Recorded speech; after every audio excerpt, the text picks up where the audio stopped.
Turn it off. That's what I would say. It's hard for young people now because they're hooked. They're addicted.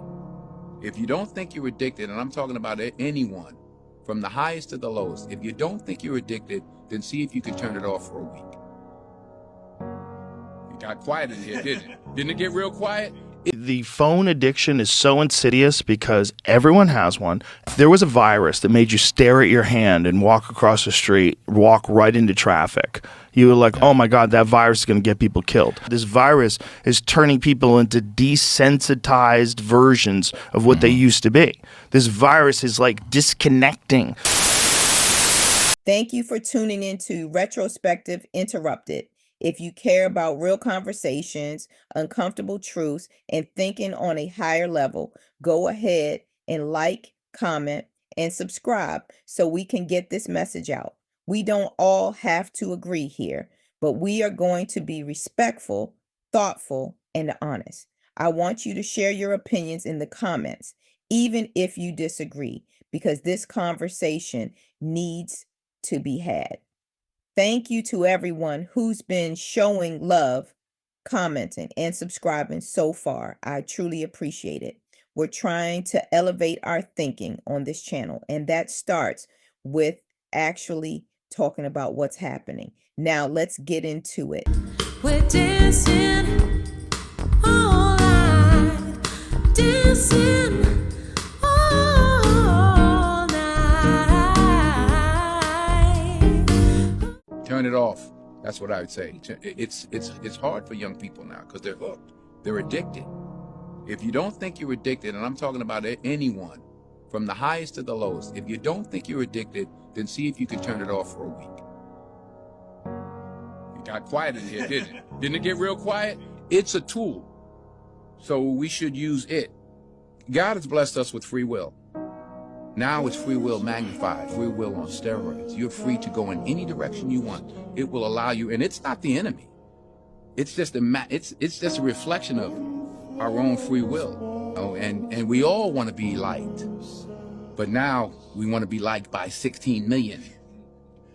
And will now some of us do anything to be liked? We used to do anything to be liked, but it was by the person in front of you. Now it's to be liked by 16 million people that you don't know. Let's start here. Social media addiction is real. Phone addiction is real. And as a collective, social media addicts, we're tired of you. Someone had to say it. We're tired of you. We are watching people's attention spans deteriorate in real time. Dopamine loops, constant stimulation, notifications every few seconds, brains wired for instant gratification instead of sustained focus. Before social media and smartphones, people had boredom, and boredom wasn't a crisis. Boredom led to creativity, curiosity, reflection, and conversation. Now, the second someone feels uncomfortable, quiet, or unstimulated, they reach for their phone like it's oxygen. People can't sit with silence anymore. They can't sit with themselves. They can't even stand in the line without scrolling.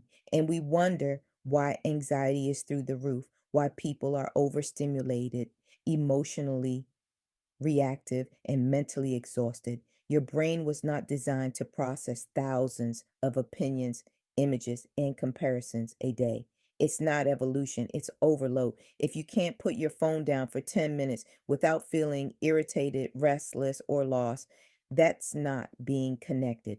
That's dependency. Let me stop talking and let's check out some of these videos. I'll be back with my commentary. 20 years. Wait, what? Yeah. 20 years of your life is spent just scrolling on your phone? Looking at your phone. Why do we doom scroll? You say to yourself, I'm going to go to bed early tonight, or I'm going to work on that project. And next thing you know, 2 hours have gone by and you've just wasted your evening doom scrolling. Why do we do that? At the end of a hard day, you're exhausted, and it brings this sense of comfort and reliability. And nothing is being asked of me. I don't have to do anything. I just move my phone, move my finger, and that's all I have to do. How do you stop? You just have to find something that's not making you feel hollow and unhappy. That's the only thing to ask yourself. Do I feel better, happier, like my life is more meaningful after this? Or do I feel worse off, like I'm empty? And that's what people say when they spend huge amounts of time scrolling. They feel kind of empty. It's true. I do feel empty. Yeah.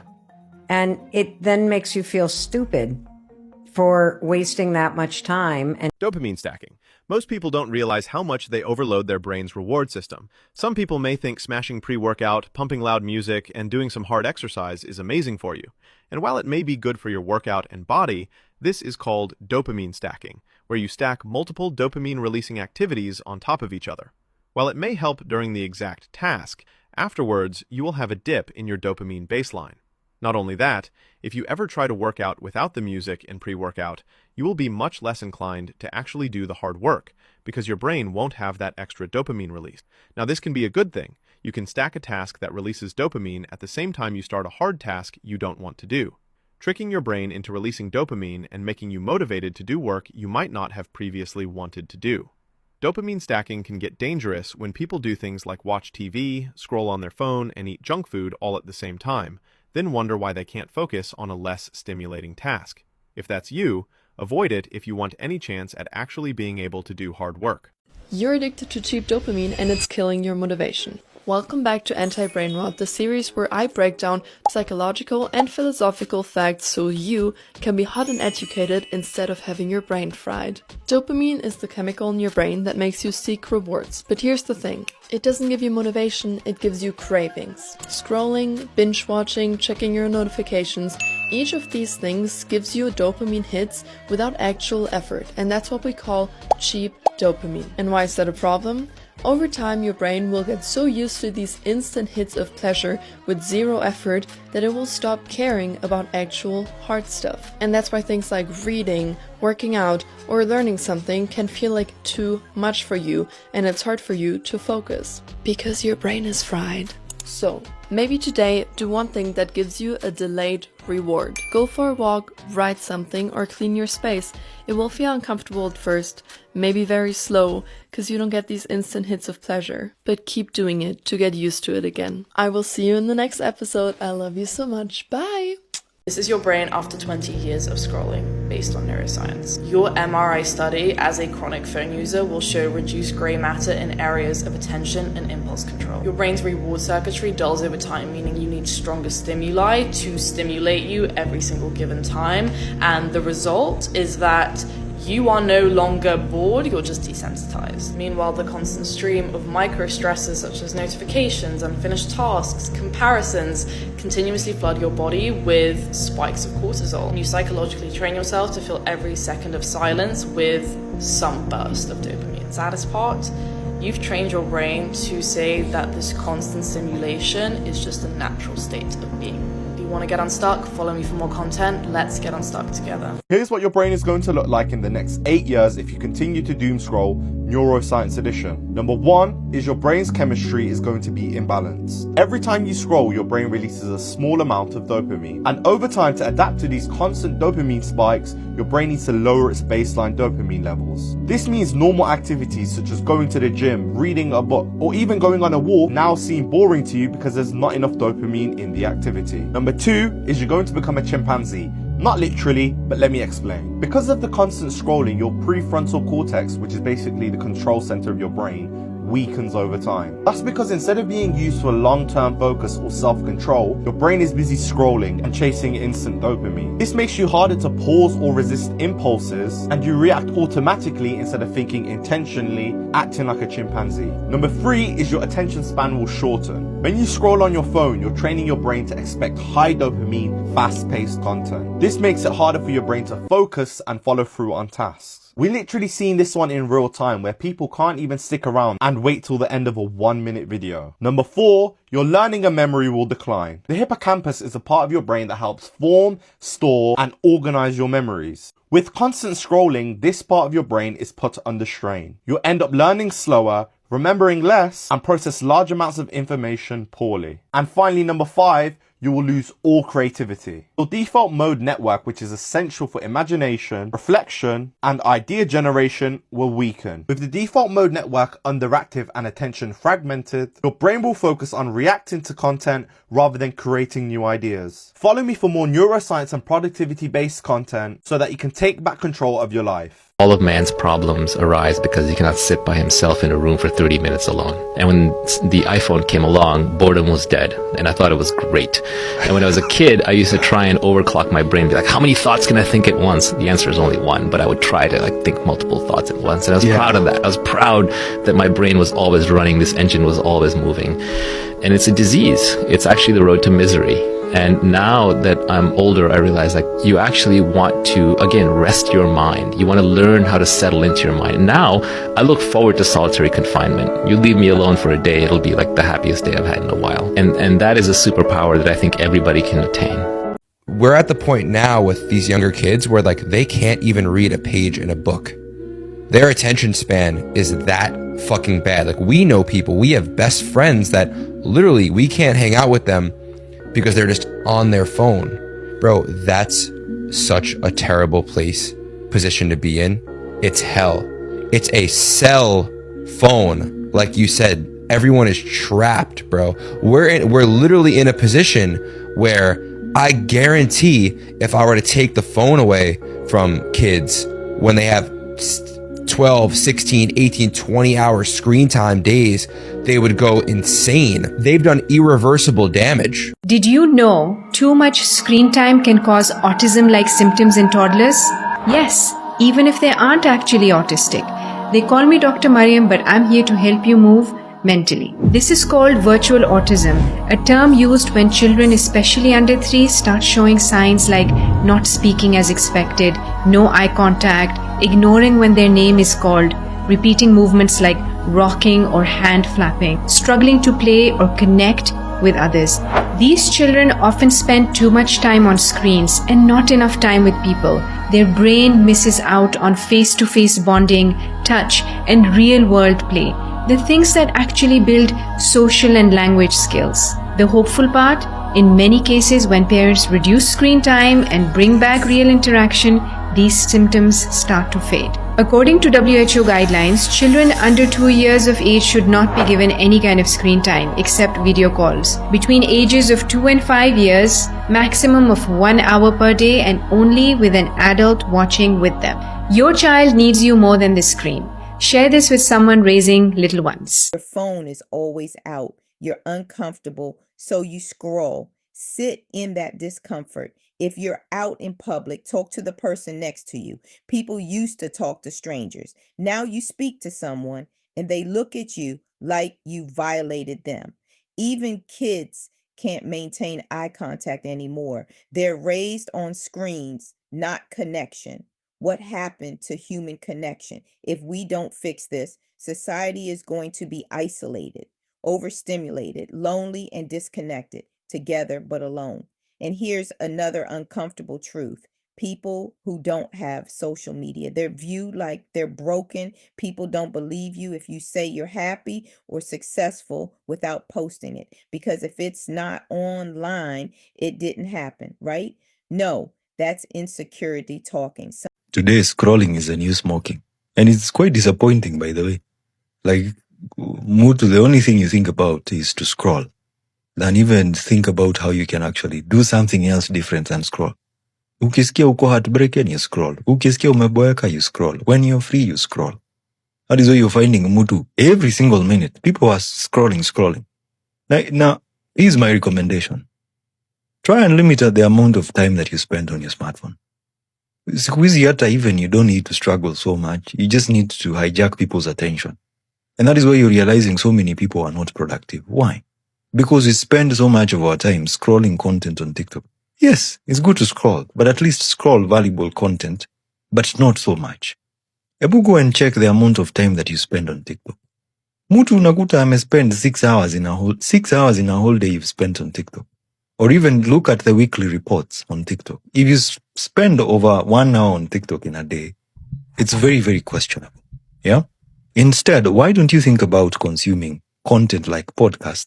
Learn something that can help you. Even go to YouTube channels like Free Code Camp and ujifunze how to do programming, web development. In as much as you're scrolling because of the essence and the presence of TikTok, I think it's important you be careful. Is there any one special message I can take from you today for my youth regarding this massive social media addiction. Nah, you cannot make a judgment like that, because a lot of people are making their lives on social media very creative and imaginative in their own way. Many of them starting their professions at the age of 11, 12. Some of them are capable of riding that wave and making a profession out of it, benefiting from that. But some of them will get hurt. That is so even with the school. That is even so with the parents, isn't it? Some children get injured by their parents' behavior. Some children make use of their parents and grow. So it's time we make education more interesting than social media. You must become a superstar in your home that they look up to you. Children look at you and think, I want to be like this. When that happens, they won't look at the social media, they'll look at you. I know people personally who sit on the couch all day scrolling TikTok, hours, every day, instead of turning that creativity, influence, or passion into something productive. They're just consuming. People are opting out of work to scroll. And now you go into establishments and employees are on their phones, taking orders, handling food, scrolling. What is so important that you can't look at it later? Set a time to scroll. Social media should not run your life. There was a time when you couldn't even work with your phone out. Now it's like an extension of people's hands, and it's getting ridiculous. Some people don't need an audience to feel fulfilled. Not everything needs to be shared. Not every moment needs documentation. Some things are meant to be experienced, Have you not ever noticed broadcasted. someone who never posts pictures online? No selfies, no celebrations, no updates. In a world that rewards attention, they almost seem invisible. Psychology says this behavior reveals a lot about confidence, mindset, and emotional intelligence. Let's break down the truth behind people who don't share photos on social media. 1. Privacy over popularity. They protect their personal life. They don't need likes or attention to feel valuable. 2. Strong self-awareness. They know who they are and what matters, so they avoid chasing trends or validation. 3. Emotionally secure. They have confidence that doesn't rely on attention or compliments. 4. Deep thinkers. They post only when something is meaningful. They value authenticity.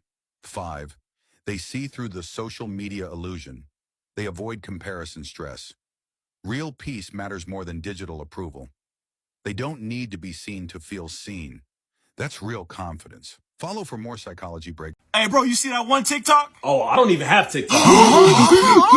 What do you mean you don't have TikTok? Like I don't have the app. I don't have the TikTok. Oh my gosh! Wow. So how do you function, bro? I mean, I just don't. I really don't even use social media like that. Like, I don't have Instagram. I don't have Twitter, TikTok. Dude, I didn't know you were a caveman. Dude's a barbarian. Might be an alien. I mean, honestly, it's great. Like I am way more productive. Like I feel like I'm just liberated. Honestly, bro, wow. Congrats. Yeah. Wow. Yeah. This man's walking his own path. I mean, for me, it's honestly been like 3 years since I had social media. Do you know what that says about your discipline? And you know what? To me, social media is just toxic. Yeah. You figured it out. So I feel like it's made me a much better person. I'm more genuine, and I have my values in check. Come to think of it, you are an amazing person. Oh, yeah. You guys should try it. For real. You guys should try it. Oh, come on. We could never be as noble as you. For real, man. Two people I'm jealous of. The girls that don't have period cramps and short periods. But the other group of girls I'm really jealous of is private girls. Honest to God, like, I have a friend, 2 friends actually, that they're so private. They post maybe once every month on social media, like story, you don't even know, like probably attending a wedding or whatever. Or they post in the gym like once every month or whatever. And they don't even do it on purpose. They just they're not social media people. They're not social media girls. And they're so private. They're so private and I love it. But then in real life, they're really friendly. They're really talkative. They say their things, whatever. But just on socials, they're not on socials. They're not on socials like that. They know how to live a private life. And I'm so jealous of them. I'm so jealous. Like, don't get me wrong. I'm a private person. I don't tell my business. Like, most of the people don't know who I'm dating or what am I doing, whatever, or if I'm in the country or not, or where am I. But at the same time, I yap so much online and I post a lot. And it's just like, oh, people know me, people know my personality. And I'm like, oh, not to be mysterious, but I just love that because it gives like, I don't know, it's just something. It's just something about it. That person that rarely posts on Instagram or on socials, they're living their best life. And I know this for a fact. I ran into somebody yesterday that I haven't seen probably in like, I'm probably about 10 years, maybe 8 years. And we follow each other on socials, but they don't really post like that. They post here and there. And I end up talking with them, and they were telling me all the stuff they've been going on. They were taking trips out the country here, there, this, that, telling me all these different life experiences that one would normally post about, right? And I'm like, you was doing all of this? And it was like, yeah, like here's a picture, here's the photos, blah, blah, blah, blah. The people that don't post, like they, not saying that people that do post not living fulfilled lives, but people that don't post, they are definitely in their bag with something. And then they have pictures and videos just sitting there, just in case I guess they run into somebody or somebody asks or whatever. They're like, yeah, look at this. And I was so astounded. I ain't gonna say who the person with, but the person was like, yeah, and I was with such and such, and I didn't believe them. And I was like, no, look, here's a video, and we was da da da da.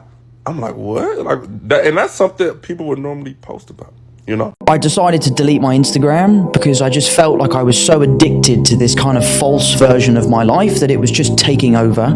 I would be on set working, I'd come and sit in my chair and just scroll, and it was becoming a problem. I was just obsessed with it, and I was obsessed to find out what people were saying and what they thought about me.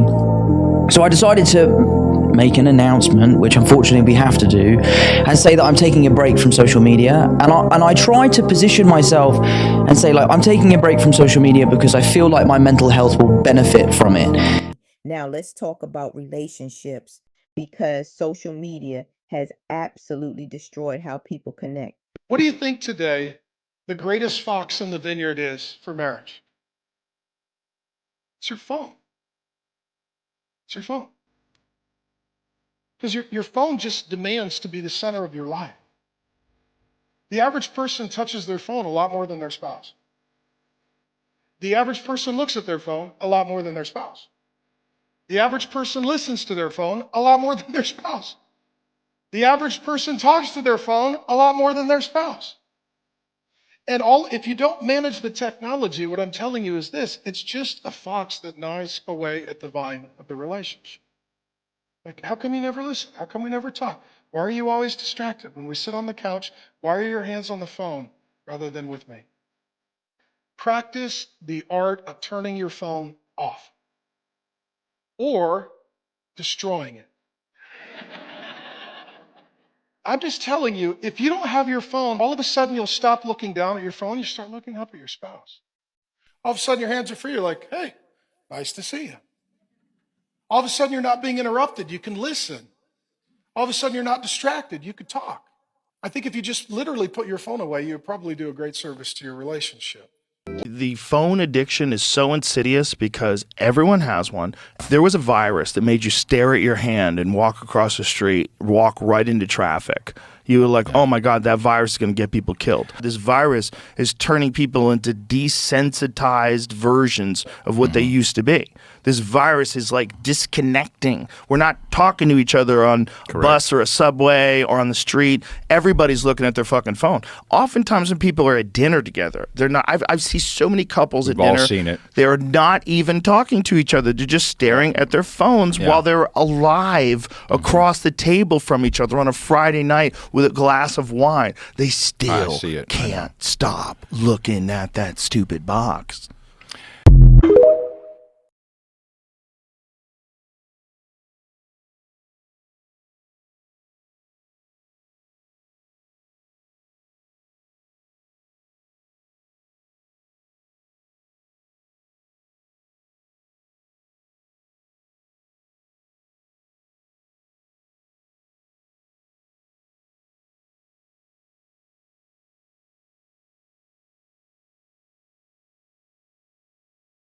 stand being invited out just to watch you be on your phone.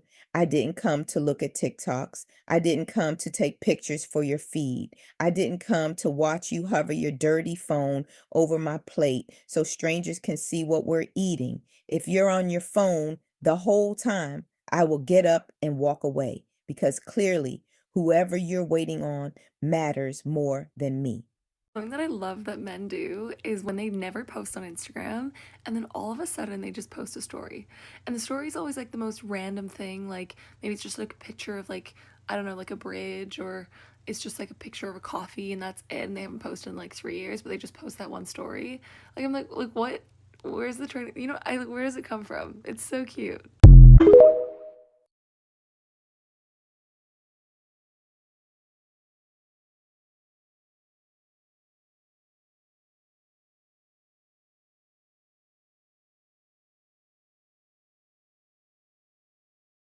Doesn't post on social media is the best thing on planet Earth until that motherfucker doesn't want to post you. The excuse is always like, well, I don't post. Like, you're right, King, you don't post. I can't even argue with you.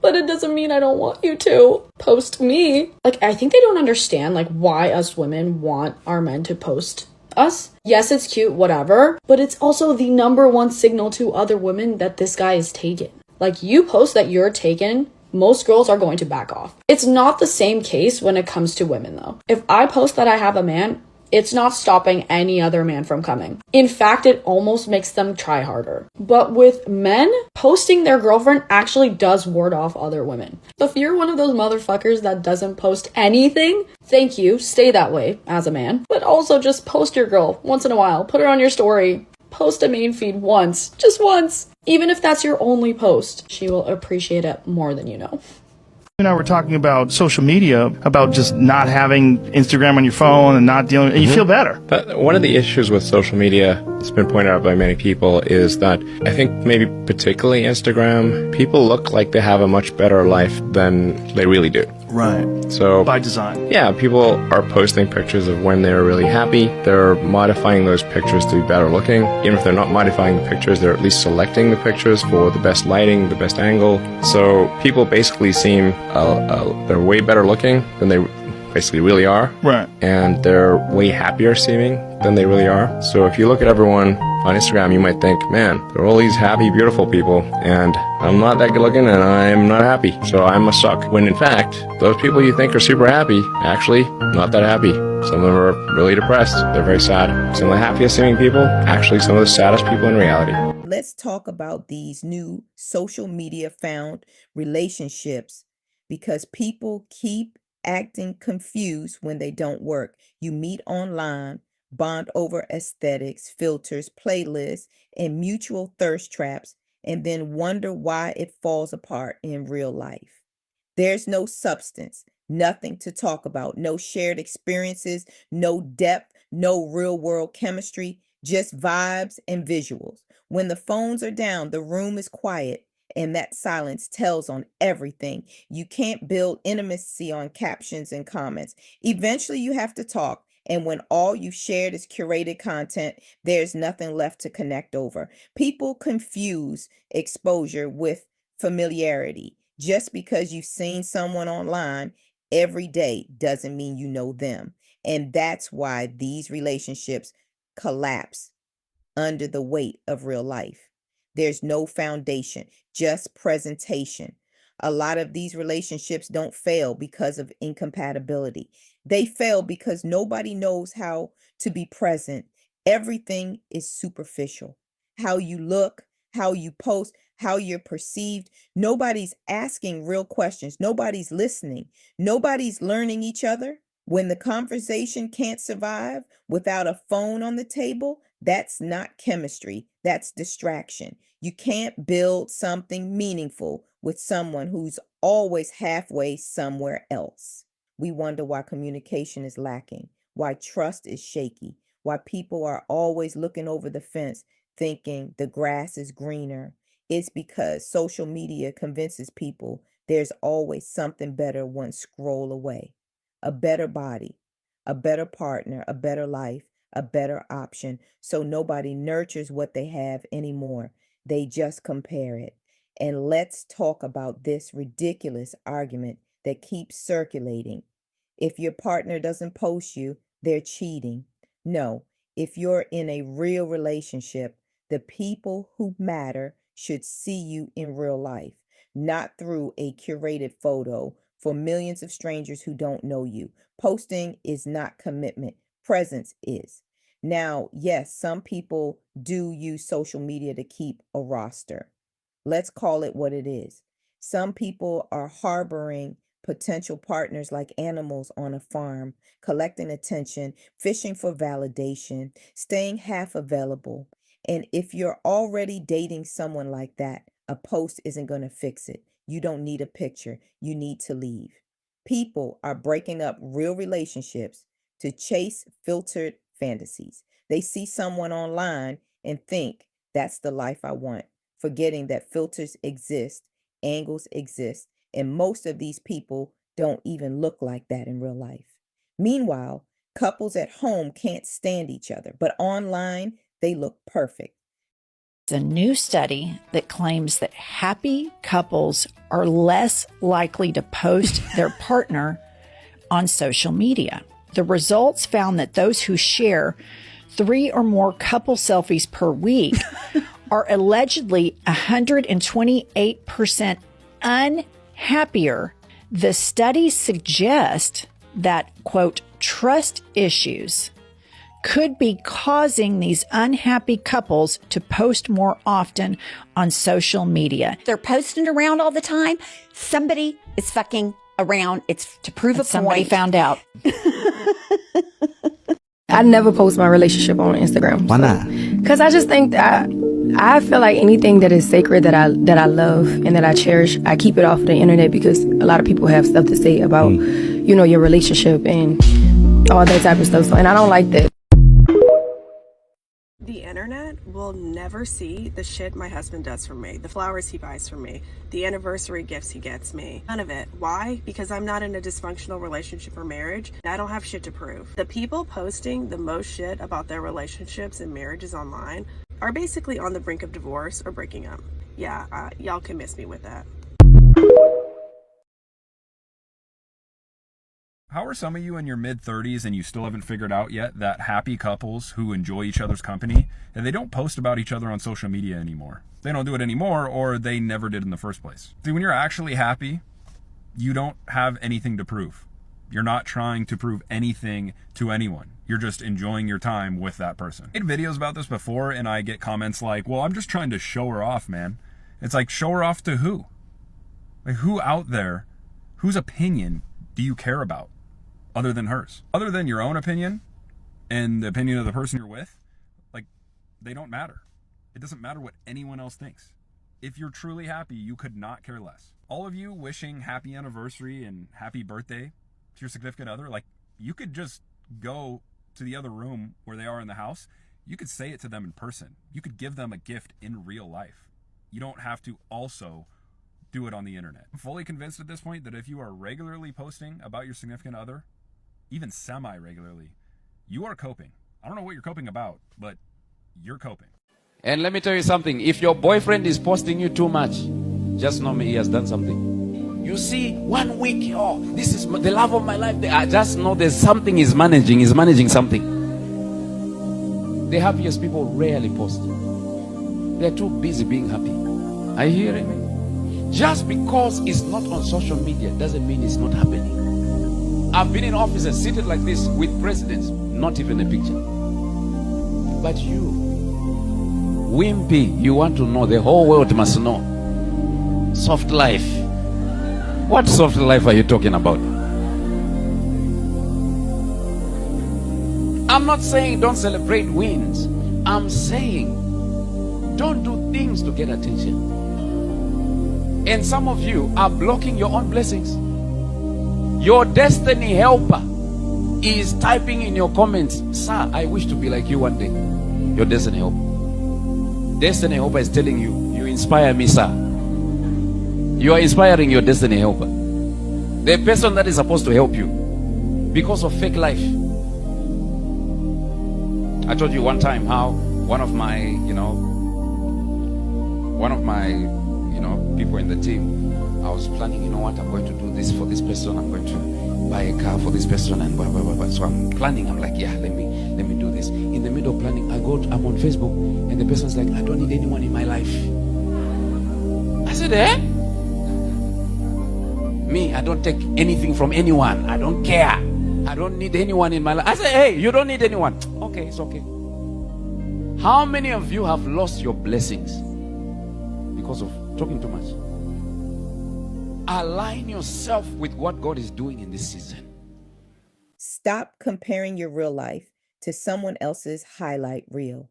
If your relationship only feels real when strangers validate it, that's not love, that's performance. Let's talk about people posting their kids, their family drama, their relationships, their arguments, their breakdowns, and then saying, don't comment on my life. Be serious. Why are you posting it then? That's literally what people do online. And let's be honest, over 80% of the people watching you are just being nosy. They don't like you. They're lurking. They're stalking. So why give them access to your most personal moments? If you're like addicted to TikTok and you find yourself reaching for your phone throughout the day and you just mindlessly scroll, I have a hack for you that's going to help you so much to cut down your screen time. And you can literally do it right now in like 1 minute. While I was sick, I got into a really bad habit of going on my phone first thing in the morning. That's terrible for you because that's going to pretty much guarantee that you're going to want to be going to your phone all day, because the first dopamine hit that you get in the day is what you'll continue to look for throughout the day. What you're going to do is you're going to change your phone from color to black and white, because that way it's just not going to hit the same. You're not going to get the same dopamine hit, and you're just going to not want to mindlessly scroll because it's just not that rewarding for your brain. Because it's in black and white, it's just not giving your brain that reward and that satisfaction that you would usually get, which is what unconsciously keeps us coming back. So if you do put your phone in black and white, that'll assure that you'll go and scroll and it's just not going to hit. Like, you're going to be like, this is boring, let me go do something else. Change your phone to black and white so you can be productive and you can focus your energy on yourself and not on others on TikTok. Here are 4 ways that big tech gets you hooked on scrolling on your phone and what you can do to fight back. Just remember, the people who work for these companies are geniuses, and they use psychology and neuroscience to get you addicted. Number 1 is that they use variable rewards. Every swipe that you do on your phone gives your brain a little maybe. Maybe something funny, maybe something shocking, maybe something inspiring. And that unpredictability triggers dopamine in your brain, which is the same chemical that's involved in gambling addiction or substance abuse. Number 2, they make sure that your scrolling does not have an end. Scrolling on social media is not like reading a book. There's no end of a chapter or end of a page, which means that there's no natural stopping cue for you. So your prefrontal cortex, which is the self-control center, never steps in. Number 3, they create social validation loops. The likes that you get and the views that you get activate your striatum, which is part of your brain's reward system, which then trains you to crave that feedback. Number 4, they use emotional triggers. They know that anger and outrage get the most engagement and the most views, and therefore they create an algorithm that feeds you more of it. So here are 3 simple things that you can do to fight back. Turn off your non-essential notifications, set screen time limits, and keep your phone out of reach when you're doing homework or working, during meals, and before bed. I've found myself doom scrolling. I found myself wasting hours and hours on social media, feeling like I didn't achieve anything or gain anything from it. What have been the practical steps that you think have actually helped people develop a healthy relationship? One is just being pretty disciplined about putting it away. Usually at the end of the day, I try to put it away and have a proper evening with my family. Don't always succeed at that, but I notice when I do it, I feel better. And that leads to the second piece of advice, which is contemplative exercises like meditation can help wake you up to the fact that you will feel better if you don't get sucked into your phone for prolonged periods of time. The brain is always looking for pleasure. Mm-hmm. And if you can show the brain that it will feel better to connect to other people, to read a book, to take a walk in nature, than it will to attach your arm to the IV drip of FOMO that social media can be. I think meditation is a great way to do that. The final thing is see if you can ask yourself this question. What do you need right now? What need are you trying to fulfill when you pick up that phone? For me, it's often because I'm bored, or I'm in an uncomfortable situation, or I'm tired and I don't have the wherewithal to do something, or I'm lonely, or I'm hungry. And actually, if you run that program, you run that algorithm internally for yourself, you're only going to remember this 10% of the time. But if you can remember to do it some percentage of the time and ask yourself, what is it that I'm actually going for here?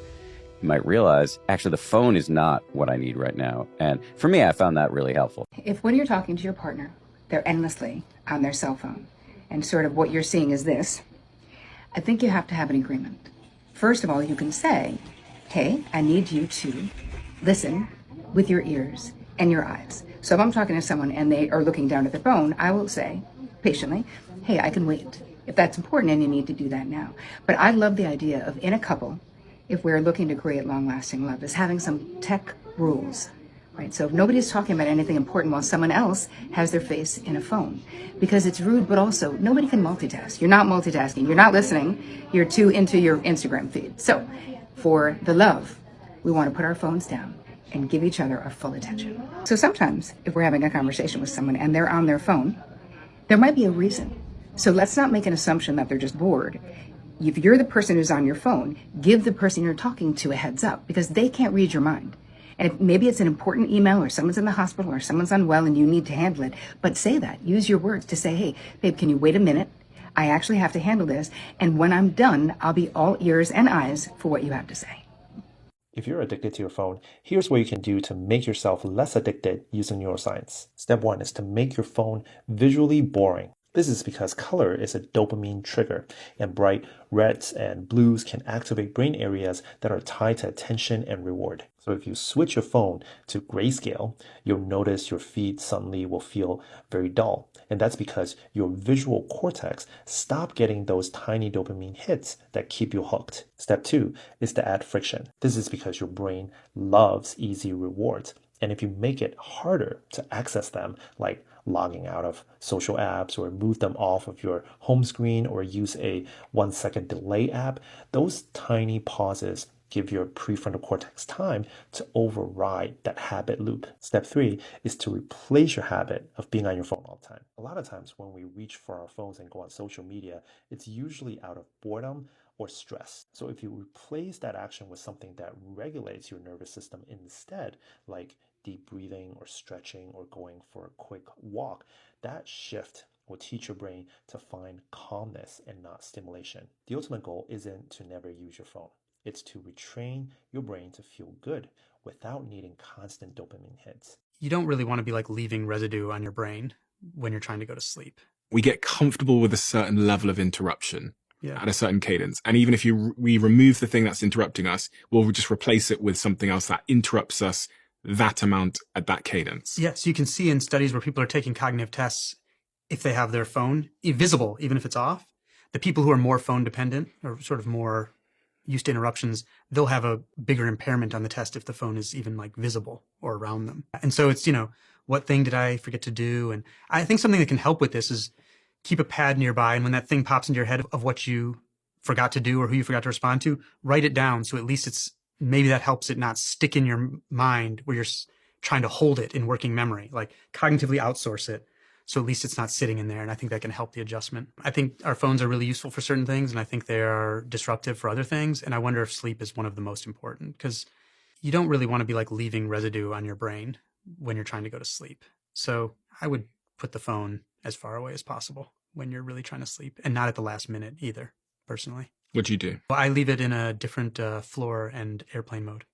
So I have this friend that recently transitioned back to a flip phone. Like, he deleted his Facebook, all of his social medias, and just is working strictly off of a flip phone. And this is how he told me it's affected his life.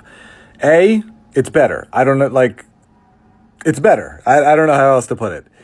He says he's sleeping better. His focus is better. He doesn't feel as much dread and anxiety all the time. But one thing he said to me was that he was like, it's crazy though, the amount that I have the compulsion to just check, to just do something. Kind of like the habit of a cigarette, right? It's not even necessarily the nicotine that you're getting addicted to. It's the habit of doing this. It's after a meal, you crave a cigarette, whatever. That's what we all have with our phones. It's incomprehensible for us to think about, like, if it weren't our phones that we were this addicted to, like if it were some other substance that people were addicted to the same way that they're addicted to this, it would be considered the biggest health crisis in all of human history. It is a drug. It's like if every single person on the planet smoked cigarettes, but cigarettes for their brain. You understand? Cigarettes ruin like your lungs and your heart. Your phone ruins your brain. Your brain. And people are like, why is everyone so crazy? I don't understand what's going wrong with the world. We're all addicts. Look at what I'm doing right now. After I post this, I'm going to be checking how it does online for probably the next 4 hours. I'm not even going to be able to get anything done. One thing that has helped me with my phone addiction, and I saw a post, I didn't save it. I can't credit the creator, and that sucks. I turned on the grayscale. So basically, there's no color in my phone right now, which means that the only color I get is out in the world. That has actually had a dramatic impact on my phone addiction because it allows your brain to start to enjoy the reality more because that's where the colors are coming from instead of the phone. And when I turn back the phone, it's when I turn back off the grayscale and I turn the colors back on, it's actually crazy how much I've noticed that, where like the colors are like way more bright and vibrant than I ever comprehended before that. So the grayscale is something that has helped me with my phone addiction a lot. I can't just get off it. I have to do it for work. That is kind of an excuse, and I'm rationalizing because I'm an addict. But I hope to get to the point where I can actually just transition full-time to a flip phone and just use my phone just for like work for social media. That's the goal. I'm not there yet, but I am at least making progress on my phone addiction. I wanted to keep you guys informed. Okay?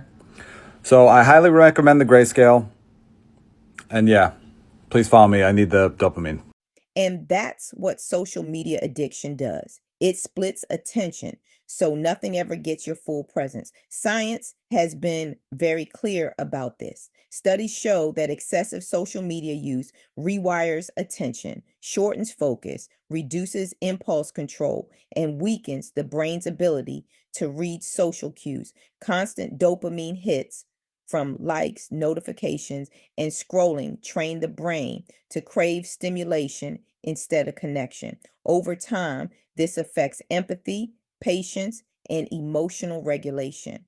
That's why people addicted to their phones struggle with eye contact, tone, timing, and nonverbal cues. They miss pauses, they miss discomfort, they miss nuance. Real human interaction doesn't come with instant feedback or validation, and that feels unbearable to an overstimulated brain. This is an opinion, this is neuroscience. This is also why people who don't have social media or who use it minimally find it exhausting to connect with people who are addicted. The rhythm is different. One person is present, the other is half listening, half scrolling, waiting for a notification. It feels disconnected because it is disconnected. People without social media tend to notice things addicts miss: body language, tone shifts, awkward silences, emotional cues. Meanwhile, addicts are looking for stimulation, not signals. And when you don't pick up on social cues, conversations feel flat, awkward, or forced. It's not that people without social media are antisocial, it's that they're operating on an older, more human frequency, and addicts are tuned in a screen. And yes, we need to be honest. Social media and phone addiction make people intellectually lazy in social spaces, not incapable, but underdeveloped. When everything is summarized, filtered, algorithm fed, and shortened, people lose the ability to sit through complexity. Long conversations feel like work. Depth feels uncomfortable. Silence feels threatening. That's why people reach for their phones mid conversation. That's why they interrupt. That's why they miss obvious social cues. It's not that they're stupid, it's that their brains are overstimulated and undertrained in real world interaction. And that gap, That gap is costing people relationships, opportunities, and genuine connection. So here's the call to action. Put the phone down, be present, relearn how to connect with people, sit with yourself, sit with silence. Stop chasing validation from strangers and start nurturing real relationships. We are tired of watching people choose screens over substance, and I want to hear from you in the comments. When was the last time you went out and didn't touch your phone? Do you think social media has improved or damaged relationships overall? Have you ever compared your life or relationship to someone online and felt worse? What would your life look like if you were more present? Like, comment, subscribe, and share this video so we can keep having these conversations. Even if we don't agree on everything, let's talk about it. That's how we elevate. That's how we do better. I appreciate y'all. I'm out. Dancing all night, we're dancing.